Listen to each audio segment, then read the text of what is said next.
Hi, my name's Rachel and I home educate my 3 children. We've home educated from the start and we really love it. And one thing, like for many of you, that we especially love is the freedom that it gives us. Freedom of time, freedom of expectations, but also freedom in how we learn.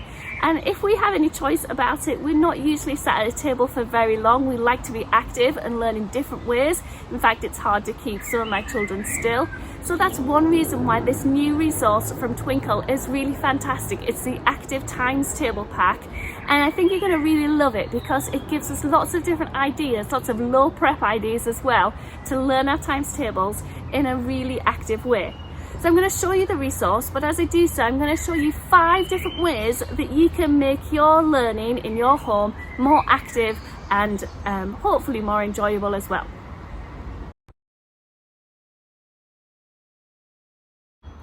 So it's actually been proven that the more children move their body when they're learning, the more that they retain and the more progress that they make. So however much your child can get them to move their body in different ways while they're learning. This hopping game is great because it's so simple. You lay out the cards and they have to hop to the answer without putting their foot down and hop back again.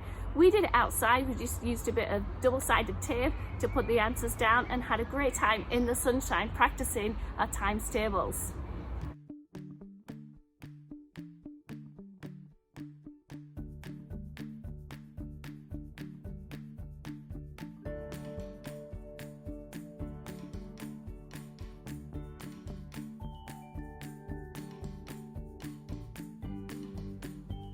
Obviously, everybody's body moves in different ways, so you can adapt this to suit your child and the space that you have, but you can change the way that you move in lots of different ways. You can hop, skip, jump, wheel, give each other piggybacks to the answers.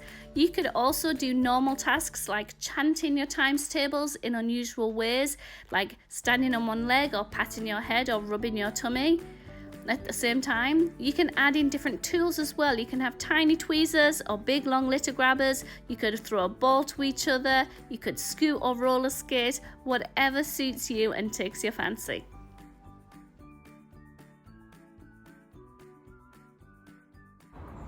Tip number 2 is just to make everything bigger, to supersize it. In the pack we have some brilliant games that are great for wet days when you're sat around the table, but if you want to make it a little bit more active, then you can try this.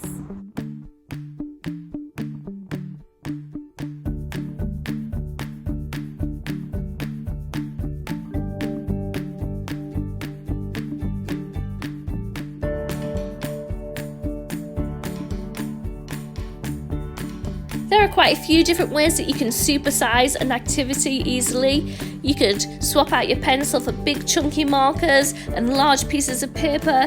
You could get some giant dice to roll for your games.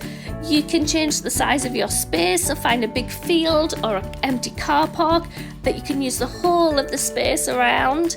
You can use vertical spaces as well, and that changes the size that the child has to be. So you could put it down low on the wall so they have to make themselves small to write in it. You could put it high so they have to stretch up, or use a window with some dry white markers so they have to really stretch up and use a bigger space and use their whole range of movement to do it.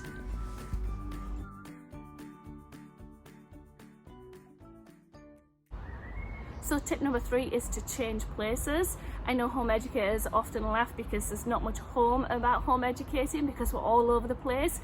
For us, we had to, because this next game, the stair game, requires obviously stairs, which we don't have in our flat. So we adapted, we went outside and used a washing line. So have a look to see how we did that.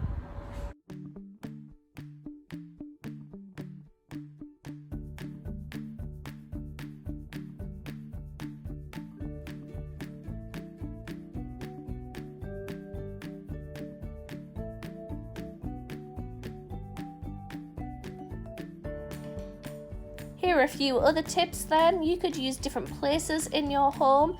The bathroom, you could snuggle up on your bed, you could make a den under a table, you could put a tent up in the garden just to make things feel a bit different and help them remember more. You can use your daily errand time. We like to do things while we're on the bus or waiting for the bus, while you're walking to the shops or waiting in the queue. You can just use those little pockets of time to try out some times tables practice.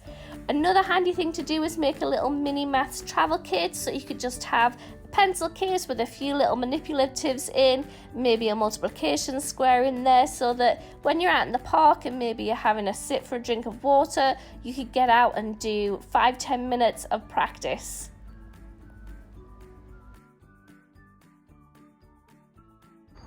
Number 4 is make it messy. In other words, have different sensory activities and experiences for your children to use as they're learning their times table. Doesn't have to be too messy, but if it is a little bit, that does make it more enjoyable for everybody. So this is what we did for our next game.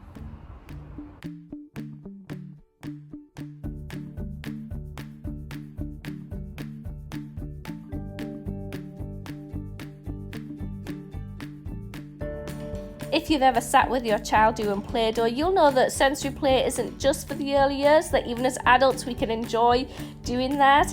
So you try it with older children too. You could sprinkle flour on your tabletop and have them write the answers in the flour. You could have shaving foam covering up answers and they have to wipe it off. You could do all sorts of things, even just the things that you would do with younger children. Older ones could enjoy that too.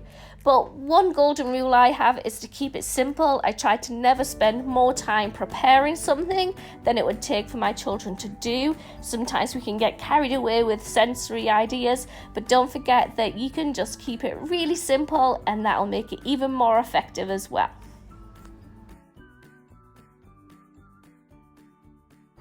And tip 5 is just to make it silly, to have fun, to laugh. I figure it's very successful if you've had a learning experience that has involved a lot of smiling and laughing.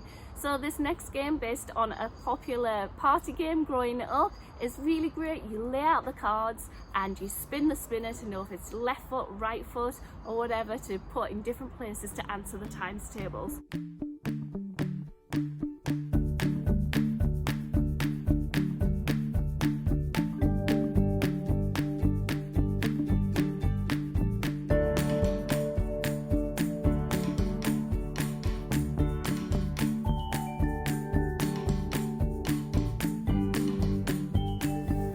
You know your child best and the things that they'll find fun.